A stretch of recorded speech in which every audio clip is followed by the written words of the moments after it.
तो जो ये सेटिंग्स है, इस सेटिंग्स के बारे में अगर हम बात करें, तो जब भी आप वर्डप्रेस पे आएँगे, अपने लिए वेबसाइट बनाने के लिए या फिर जब आप इस कोर्स प्रैक्टिस करने के बाद, सीखने के बाद आगे चल के जब आप अपने लिए क्लाइंट ढूँढेंगे, फ्रीलांसिंग करेंगे या फिर आप अगर खुद के लिए भी प्रैक्टिस करते हैं कि हाँ, मैं प्रैक्टिस करता हूँ, तो सबसे पहला स्टेप जो है आपको करना है, वो करना है सेटिंग्स को ठीक।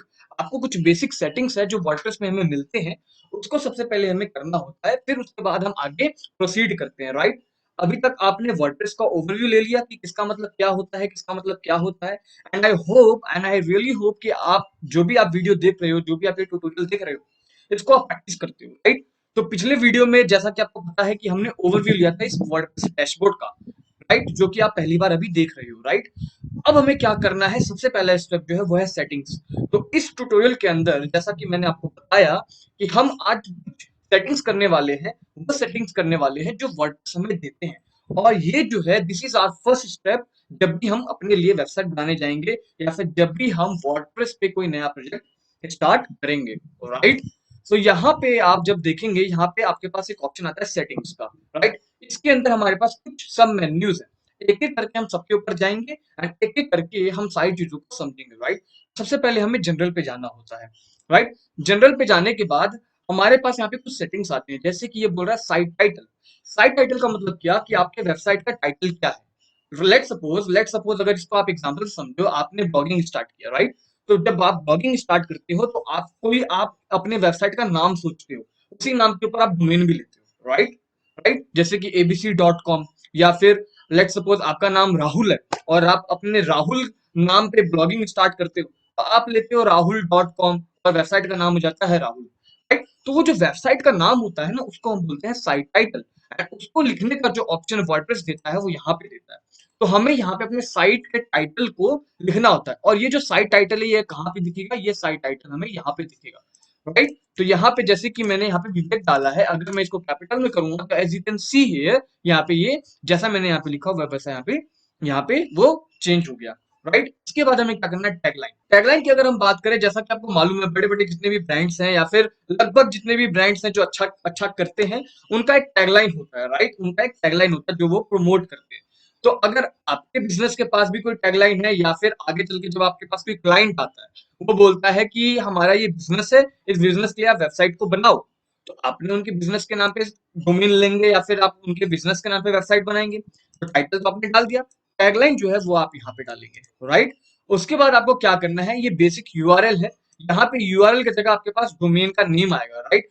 डोमेन का नेम आएगा। उसके बाद आपको क्या करना है, ये जो ऑप्शन है एडमिनिस्ट्रेशन ईमेल एड्रेस, ये आपका वो ईमेल एड्रेस होगा, ये आपका वो जीमेल एड्रेस होगा जो आप होस्टिंग जब परचेज करेंगे, राइट? जब आप होस्टिंग परचेज करेंगे वहां पे हमें डालना होता है कि ये, वहां पे हमें डालना होता है जीमेल, साइट टाइटल, पासवर्ड हमें क्रिएट करना पड़ता है। आई होप अगर आपने होस्टिंग वाली वीडियो देखी है जिसमें हम परचेज करते हैं, राइट? तो वहां पे मैंने आपको दिखाया था शो करके प्रैक्टिकली, जहां पे एक पॉपअप सा खुलता है, राइट? और वहां पे हमें डालना होता है, तो वो जो हम डालते हैं जीमेल एंड पासवर्ड, वो यहाँ पे होता है एडमिनिस्ट्रेशन ईमेल एड्रेस, ठीक है? उसके बाद अगर हम बात करें ये मेंबरशिप, इसको हम थोड़ा सा बाद में समझेंगे ये क्या होता है, राइट? इसको हम थोड़ा सा बाद में समझेंगे। अभी हम बेसिक वेबसाइट को सीख रहे हैं, वेबसाइट कैसे बना सकते हैं। तो जब हम एक पर्टिकुलर टाइप की वेबसाइट हम बनाएंगे जहां पे इसका रोल आएगा, वहां पे मैं आपको एक्सप्लेन करूंगा, राइट? तो आपको बेसिक सेटिंग्स हमें समझना है, तो बेसिक सेटिंग्स के पॉइंट ऑफ व्यू से हम अभी इस ट्यूटोरियल को कैरी करेंगे। अभी यहाँ पे ये सारी चीजें जो है हम आगे डिस्कस करेंगे, जैसे जैसे हम ट्यूटोरियल के अंदर, जैसे जैसे इस कोर्स के अंदर हम बढ़ेंगे, राइट? तो बेसिक सेटिंग्स है जो जो भी मैं आपको बता रहा हूँ वो आपको भी प्रैक्टिस करना है। इसके बाद आपको क्या है, टाइम जोन है, टाइम, डेट फॉर्मेट, ये सारी चीजें हैं, यहाँ से आप इसको सेव चेंजेस कर देंगे, राइट? इसमें हमें आपने ये सारी सेटिंग्स को देखी जो आपको करना है, बाकी वो जो सेटिंग्स है उनको हम आगे जैसे जैसे ट्यूटोरियल में हम आगे बढ़ेंगे वैसे वैसे हम डिस्कस करेंगे, ओके? उसके बाद जनरल जो भी सेटिंग्स है हमने कर लिया, उसके बाद हम आते हैं राइटिंग में। राइटिंग में क्या सेटिंग्स होता है और राइटिंग ये कैसे हेल्प करता है, इसको आप समझते हैं। देखो, राइटिंग हमें हेल्प करता है हमारे ब्लॉग, हमारे कंटेंट को मैनेज करने में। ये जो ऑप्शन है ये हमें हेल्प करता है हमारे ब्लॉगिंग को, हमारे ब्लॉग को, हमारे कंटेंट को मैनेज करने में। लेट सपोज आप ब्लॉगिंग करते हैं तो आप इसको अच्छे से समझ पा रहे होंगे कि आप अपनी वेबसाइट पर ब्लॉग डालने वाले हैं, राइट? अपने आप अपनी वेबसाइट पे आप ब्लॉग डालेंगे, तो उस ब्लॉग को कैसे मैनेज करना है, उस ब्लॉग का एक बेसिक सेटिंग जो वर्डप्रेस हमें बोलता है करने के लिए, वो यहाँ से आपको मिलेगा राइटिंग सेक्शन से, राइट? लेकिन यहीं पे अगर कोई बिजनेस है, उसकी आपने वेबसाइट बनाई, तो बिजनेस के अंदर हम एसईओ करते हैं। एसईओ करने के लिए आपको मालूम है हमें ब्लॉग का सेक्शन बनाना होता है।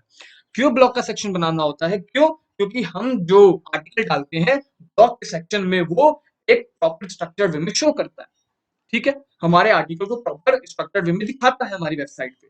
आपने बहुत सारी ऐसी वेबसाइट देखी होंगी, कंपनी की वेबसाइट देखी होंगी, ब्रांड की वेबसाइट देखी होंगी, जहाँ पे अलग उनका ब्लॉग का सेक्शन होता है, जहाँ पे आप ब्लॉग को पढ़ सकते हैं। समझ में आ रहा है? तो अगर हम वर्डप्रेस की हेल्प से वो करना चाहे तो वो हम कर सकते हैं। बट उसका जो हमें एक बेसिक सा सेटिंग्स मिलता है वो हमें मिलता है राइटिंग वाले सेक्शन के अंदर। I hope you are getting my point. इस राइटिंग वाले सेक्शन के अंदर हम बेसिकली अपने कंटेंट से रिलेटेड सेटिंग करते हैं। जैसे कि ये बोल रहा है डिफॉल्ट पोस्ट कैटेगरी, कह रहा है कि अब जैसे कि अगर आप ब्लॉगिंग करेंगे, आपको मैं इसको प्रैक्टिकली करके दिखाता हूँ। लेट्स सपोज मैं यहाँ पे ब्लॉग, यहाँ पे मैं पोस्ट खुलता हूँ, ठीक है। अब यहाँ पे एज यू कैन सी, यहाँ पे हमारे पास एक कैटेगरी का ऑप्शन आ रहा है, राइट। इसके अंदर हम कैटेगरी बना सकते हैं, इसके अंदर हम कैटेगरी बना सकते हैं। ये किनके लिए होता है? ये एसईओ वालों के लिए होता है, राइट। ये एसईओ वालों के लिए होता है, राइट। तो अगर आप वेबसाइट डेवलपमेंट करते हैं और वहां पे आपको बोलता है क्लाइंट की यार मेरे पास ये कंटेंट है, ये डालना है मेरी वेबसाइट पे, तो वहां पे आपको नॉलेज होना चाहिए। इसमें हम ज्यादा डिटेल में नहीं जाएंगे, बट वहां पे आपको नॉलेज होना चाहिए, ठीक है। तो उस आर्टिकल के डिफरेंट डिफरेंट अपने कैटेगरी होंगे, डिफरेंट डिफरेंट हमारे हमारे लेट्स सपोज सेक्शन होंगे। तो इसको अगर हम एग्जांपल से समझिए, लेट्स सपोज आप जो वेबसाइट बनाने जा रहे हो वो किसी एक रियल एस्टेट क्लाइंट का है, ठीक है। तो रियल एस्टेट क्लाइंट का है, आपने वेबसाइट बना दिया। वेबसाइट बनाने के बाद वो कह रहा है कि विवेक या फिर आप, कि आपको ऐसी वेबसाइट बनाना है जिसके अंदर मेरा एक ब्लॉग का सेक्शन हो, जहां पे मैं अपने कंटेंट को डालूं। तो अब अगर आप बोलेंगे कि सर ये ब्लॉग का सेक्शन कैसे डलता है, क्या होता है, राइट, वहां पे तो आप उनको मना नहीं करोगे क्योंकि आपको प्रोजेक्ट लेना है और ये डलता भी है और ये वर्डप्रेस में ऑप्शन देता भी है। तो इसलिए हमें ये जरूरी हो जाता है समझना कि जो ब्लॉग का सेक्शन कैसे काम करता है। तो वो जो रियल एस्टेट का क्लाइंट है वो आपको 10-15 आर्टिकल देगा, ठीक है। हो सकता है कोई उसमें से 2 आर्टिकल किसी पर्टिकुलर पर्टिकुलर कैटेगरी के अंदर आता हो। Let suppose commercial commercial category के अंदर आता है। फिर रियल एस्टेट के अंदर एक रेजिडेंशियल प्रोजेक्ट्स होते हैं, उसके अंदर के उससे रिलेटेड 2-3 उन्होंने आर्टिकल लिखे हुए, राइट। तो इस तरीके से आपने देखा कि यार ये कमर्शियल प्रोजेक्ट्स के लिए इन्होंने 2-3 आर्टिकल लिखा है, रेजिडेंशियल प्रोजेक्ट के लिए इन्होंने 2-3 आर्टिकल लिखा हुआ है। तो आप क्या करेंगे, उन आर्टिकल का यहाँ पे कैटेगरी बना देंगे, ठीक है। ये आप उनके आर्टिकल का यहाँ पे कैटेगरी बना देंगे कि ये जो पर्टिकुलर आर्टिकल है ये जो है कमर्शियल प्रोजेक्ट्स के कैटेगरी के अंदर आता है। आपने यहाँ से एड न्यू कर दिया। एड न्यू करने के बाद आपको क्या करना है, जब आप इसको पब्लिश करेंगे, बेसिकली ये जो है एसईओ एक्सपर्ट्स, एसईओ एग्जीक्यूटिव का काम होता है। बट मैं आपको ये क्यों बता रहा हूँ, क्योंकि क्लाइंट का रिक्वायरमेंट आता है मार्केट के अंदर। आप जब जाएंगे वेबसाइट के प्रोजेक्ट को लेने, या फिर लेट सपोज आप अपने लिए भी बनाते हैं, तो आपको बेसिक नॉलेज तो होना चाहिए जो वर्डप्रेस दे रहा है, राइट। तभी आपको मजा भी आएगा काम करने में, तभी आप एक्स्ट्रा चार्ज भी कर सकते हैं या फिर किसी चीज को आप एज अ बोनस शो करके भी क्लाइंट के डील को क्लोज कर सकते हो, राइट। तो ये थोड़ा सा आपको ऐसा नहीं समझना कि ये वेबसाइट सीख रहा हूं तो इसमें ये क्या आ गया, ऐसा नहीं सीखना है। वर्डप्रेस में है तो आपको ये हेल्प करेगी, ठीक है। तो आपने कैटेगरी बना लिया, अब हम सेटिंग में चलते हैं। अब देखते हैं कैसे हेल्प करता है। मैं राइटिंग में मैं आया, यहाँ पे एज यू कैन सी यहाँ पे हमारे पास आ गया कमर्शियल प्रोजेक्ट्स। अब अगर क्लाइंट का बहुत सारा जो हम अब आप देखेंगे कि यार ये जो रियल एस्टेट का जो क्लाइंट है, ये ज्यादातर इनके जो आर्टिकल हैं वो कमर्शियल प्रोजेक्ट से रिलेटेड है, तो आपने बाय डिफॉल्ट कमर्शियल प्रोजेक्ट को डाल दिया, ठीक है। क्लियर हो गया पॉइंट ऑफ व्यू। पोस्ट का जो फॉर्मेट है वो स्टैंडर्ड ही रखेंगे आप यहाँ से। ये जो एडिटर है, एडिटर मतलब होता है कि जिसपे आप एडिट करते हो। जैसा अभी हमने देखा, जो हम पोस्ट लिख रहे थे, राइट, अभी आपने देखा पोस्ट का इंटरफेस वो क्लासिक एडिटर का है। ब्लॉक एडिटर क्या होता है, ये आपका होमवर्क है, आपको एक्सप्लोर करना है, ठीक है। इतना मैं आपको दे रहा हूँ।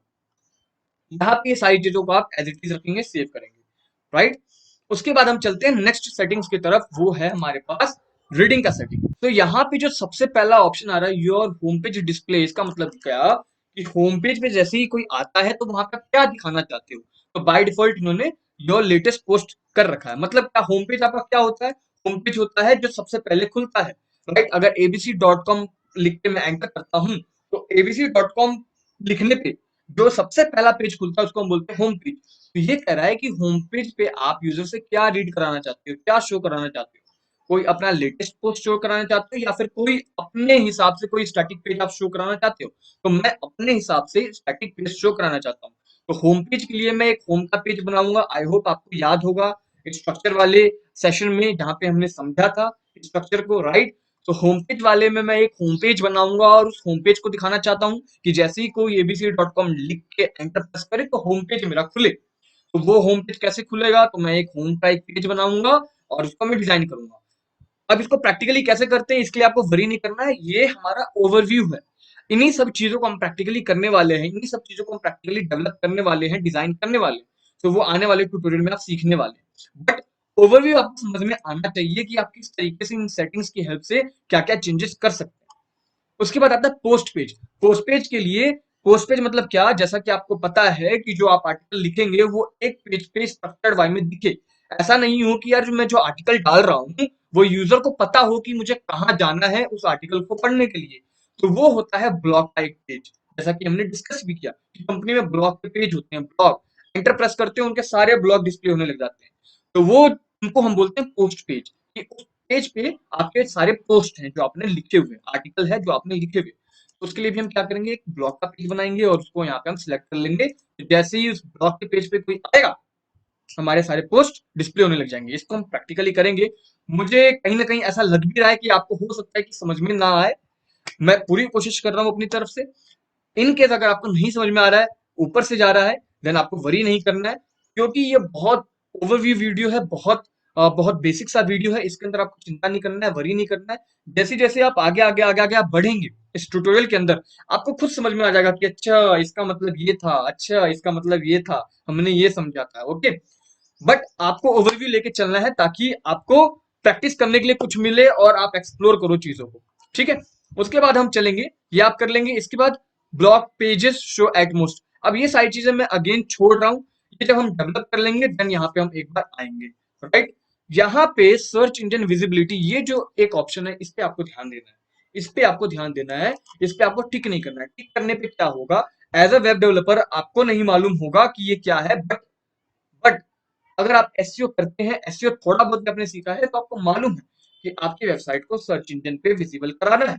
जो क्लाइंट है, जो वेबसाइट बनवा रहा है, वो चाहता है कि उसके गूगल पे कोई सर्च करे तो उसका वेबसाइट शो करे।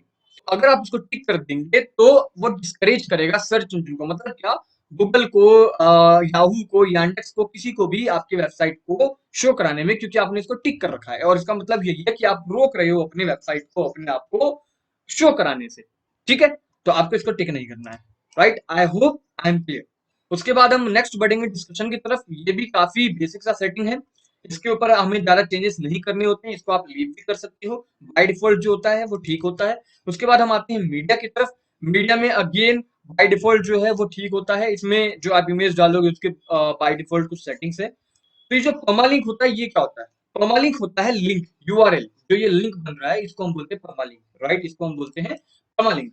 तो ये कह रहा है, वर्डप्रेस कह रहा है कि आप जो वेबसाइट बना रहे हो भाई, उस वेबसाइट का बाय डिफॉल्ट लिंक ऐसा होना चाहिए। तो यहाँ पे जो ये डे एंड नेम जो आपको शो कर रहा है, ये जो डे एंड नेम है, इसका मतलब क्या हुआ, बाय डिफॉल्ट यहाँ पे यूआरएल के साथ डे एंड देन उसके बाद नेम आएगा। मतलब क्या, डे आएगा और उसके बाद आपके पोस्ट का या फिर आपके पेज का नाम आएगा। तो हमें ऐसा सेटिंग नहीं रखना है, ये एसईओ फ्रेंडली नहीं माना जाता है। राइट, हमें क्या करना है, हमें सिंपली पोस्ट नेम करना है कि भाई जो मैं पोस्ट बनाऊंगा या फिर जो भी मैं पोस्ट डालूंगा बाय डिफॉल्ट उसका नाम आना चाहिए। ठीक है, तो आप इसको यहाँ से पोस्ट नेम पे क्लिक करके यहाँ से इसको आप कर लेंगे सेव। बस इतना सा सेटिंग्स है जो आपको करना है, और इतनी सी सेटिंग्स है जो आपको समझनी है। इसके अंदर जो भी हमने स्किप किया है उसको आपको वरी नहीं करना है। और जो भी आपको लगता है कि नहीं यार मुझे समझ में नहीं आया क्या हो गया, तो आपको वरी नहीं करना है। हम प्रैक्टिकली सारी चीजें करने वाले हैं, तो वहां पे आपको सारी चीजें समझ में आ जाएगी कि किसका मतलब क्या था और कहाँ पे मैं क्या सिलेक्ट करने के लिए बोल रहा था आपसे। Right, so this was the basic settings of WordPress जो आपको करना होता है, जो हमें करना होता है। राइट, इसको आप पहले भी कर सकते हो, इसको आप बाद में भी कर सकते हो। राइट, अब आगे हम नेक्स्ट ट्यूटोरियल में स्टार्ट करने वाले हैं डेवलपमेंट पार्ट, डिजाइनिंग पार्ट, जहां पे हम वेबसाइट को डिजाइन करने की तरफ मूव करेंगे। हमें जो डिजाइन करने के लिए चाहिए था अभी तक हमारे पास सब कुछ आ चुका है, वर्डप्रेस आ चुका है, होस्टिंग आपने सीख लिया कि कैसे हम डाउनलोड करते हैं, कैसे इंस्टॉल करते हैं, सारी चीजें हमारे पास है। अब हमें सीखना है वेबसाइट डिजाइनिंग। तो अब नेक्स्ट ट्यूटोरियल से हम वेबसाइट डिजाइनिंग करेंगे, और वेबसाइट डिजाइनिंग के पर्सपेक्टिव से, वेबसाइट डिजाइनिंग के माइंडसेट से हम सारी चीजों को सीखेंगे, सारी चीजों को समझेंगे। Right, so I hope you are excited कि हम नेक्स्ट ट्यूटोरियल से वेबसाइट डिजाइनिंग सीखने वाले हैं, वेबसाइट डिजाइन करना सीखने वाले हैं। राइट, तो टिल देन सेल्फ में believe and achieve. I hope आपको ये बेसिक सेटिंग्स आपको समझ में आई होंगी, and I will see you in the next tutorial. Till then bye bye, take care.